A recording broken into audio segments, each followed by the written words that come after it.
Добар ден, јас сум Сонја Стефановска, професор во Средното градежно гимназиско училиште на град Скопје, Здравко Цветковски од Скопје. За средното техничко образование по предметот железници од градежно геодетска струка за 4-та година, градежен техничар. За денес имаме нова наставна содржина за колосечен прибор и прагови. Да се потсетиме од минатиот час за заварување. Заварувањето се врши на неколку начини: алуминотермитско, електротапо, електролачно и гасно автогено заварување. Алуминотермитско заварување се изведува со прашкаста термитска маса составена од железен оксид и алуминиум.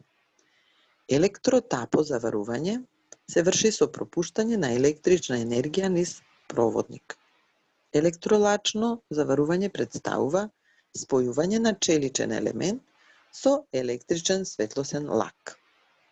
Гасно автогено заварување се врши со помош на топлина која се создава со согорување на газ, при што се растопува само основниот или основниот и дополнителниот материјал.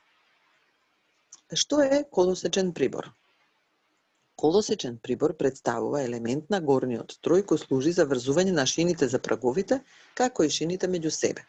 Разликуваме колосечен прибор за врзување на шините со праговите, колосечен прибор за врзување на шините помеѓу себе и колосечен прибор за спречување на надложно и напречно поместување на шините.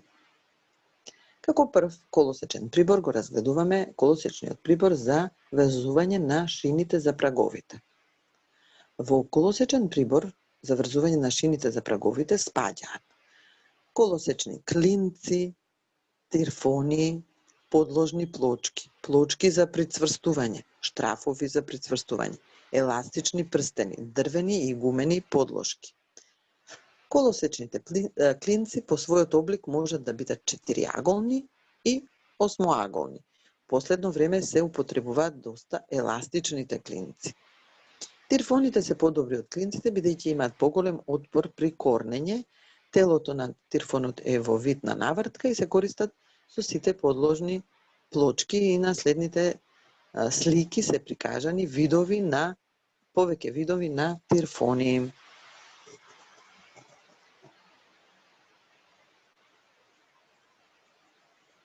Подложните плочки. Со подложните плочки се овозможува пренесување на притисок од шинските возила на поголема површина на праговите.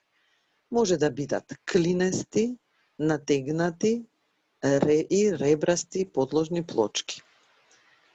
На подложните цртежи и слики прикажана е подложна плочка во основа и во пресек и прикажана е слика на подложна плочка.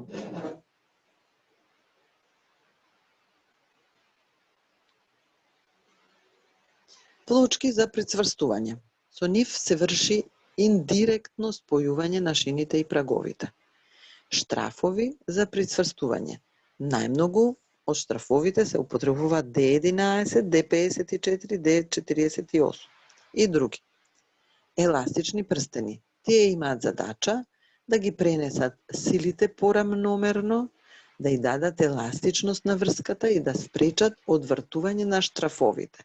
И на подолните слики се прикажани видови на еластични прстени.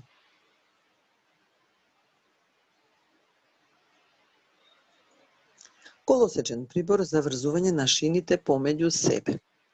Колосечниот прибор за врзување на шините помеѓу себе треба да овозможи континуитет на шините, да има носивост како што има шината по целата своја должина. Меѓусебното спојување на две шини во колосек со две спојници и 4 штрафа се нарекува шински состав. Спојниците имаат задача да спречат поместување во хоризонтален и вертикален правец, да прими дел од вертикалното оптоварување и да овозможи дилатација на шините при температурни промени. Колосечен прибор за спречување на надолжно и напречно поместување на шините и колосекот како целина. Под дејство на температурни, разни други влечни, сопирачки сили, шините можат да се поместуваат надолжно. Тоа се нарекува така наречено патување на шините. Како најдобро средство за спречување на поместувањето на шините се користи поставување на квалитетен горен строј, јаки, долги шини, ребрасти, натегнати подложни плочки, добра постилка, добро набиени прагови и осното растојание помеѓу праговите стрикно да изнесува 60 см.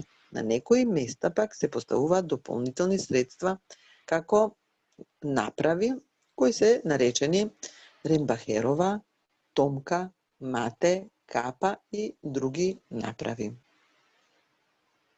Прагови. Праговите имаат задача да ги примат оптоварувањата од возилата преку шините и да ги пренесат на постилката. На повеќе пруги се користат попречни прагови. Тие може да се делат според формата, според материјалот, според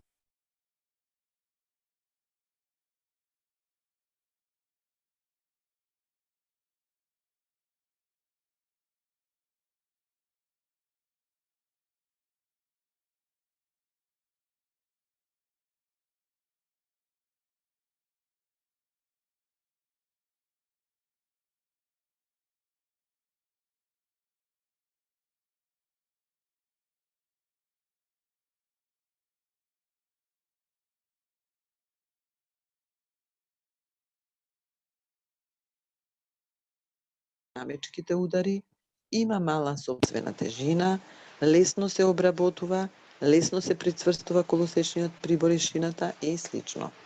Но покрај овие добри карактеристики има и некои недостатоци, бидејќи дрвото е подложно на атмосферски влијанија и за да се спречи гниењето, праговите се импрегнираат со антисептички средства, кои може да бидат цинк хлорид, креозотно масло и слично. Што е креозотно масло? Да го објасниме. Поимот се добива со дестилација на катран, тер, кој се добива со сува дестилација на камен јаглен на температура од 300 степени Целзиусови. Дрвените прагови се изработуваат со делкање и со стругање. Дрвените прагови може да бидат со најразлична форма. Најчесто се правоаголни, трапезни, квадратни, ромбоидни и слично. Зајакнување на праговите пак може да биде со помош на железо, со челични ленти, поцинкувана шајка и други видови. На следните цртежи се прикажани различни попречни пресеци на дрвени прагови, од правоаголни, трапезасти, ромбоидни, квадратни и слично, и зајакнување на праговите со железо, со челични ленти поставувани и со поцинкувани шајки. Армирано-бетонски прагови. Армирано-бетонските прагови се поевтини од дрвените, но тие се потешки за тежина. Разликуваме едноделни прагови од класичен бетон, дводелни армирано-бетонски прагови и на крајот имаме армирано-бетонски прагови кои преднапрегнати, од преднапрегнат бетон.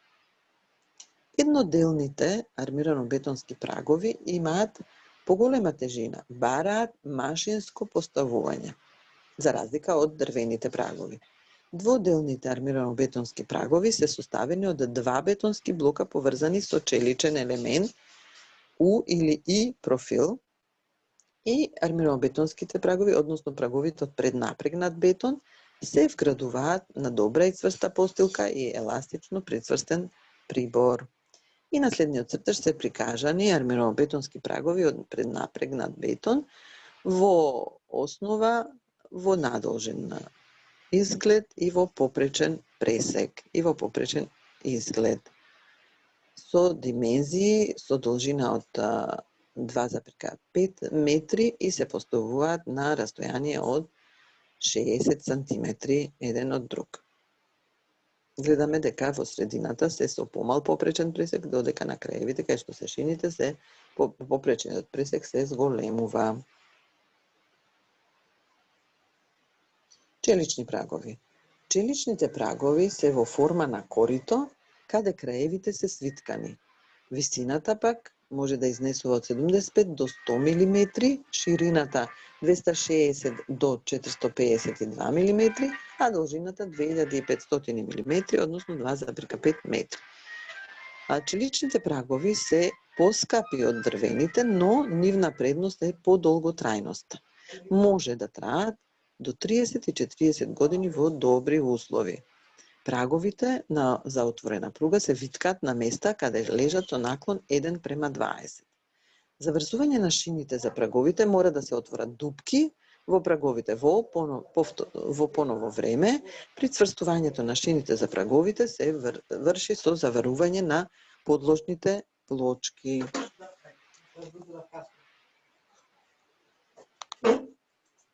За наредниот час имаме прашања за повторување. Каков може да биде колосечниот прибор? Кој прибор спаѓа во колосечен прибор за меѓусебно поврзување на шините? Што се спаѓа во колосечен прибор за врзување на шините за праговите? Што се спаѓа во колосечен прибор за спречување на надолжно и напречно поместување на шините и колосекот? Како се делат праговите според материјалот? Нацртај некои видови попречени пресеци на дрвени прагови, кои се предностите на дрвените прагови и како се делат армирано-бетонските прагови. Се надевам дека работата на наредниот час ќе ви биде пријатна и ве оставам во таква атмосфера. Ви благодарам за вниманието и се гледаме наредниот и се слушаме наредниот час.